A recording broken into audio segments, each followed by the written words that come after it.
In today's video, I'm going to teach you how to block emails from a sender in Gmail.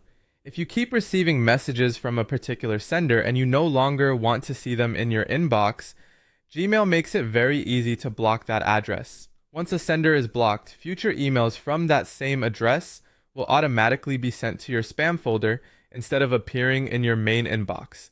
This can be a helpful way to reduce distractions, cut down on unwanted messages, and keep your inbox more organized. To begin, open an email from the sender you want to block. Make sure you open a message that was actually sent from the address you want Gmail to filter. This is important because Gmail uses the sender information from that email to create the block automatically.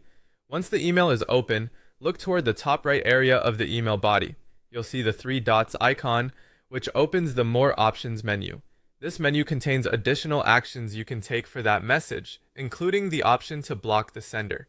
Go ahead and click those three dots to open the dropdown. From the list of options, select Block followed by the sender's name.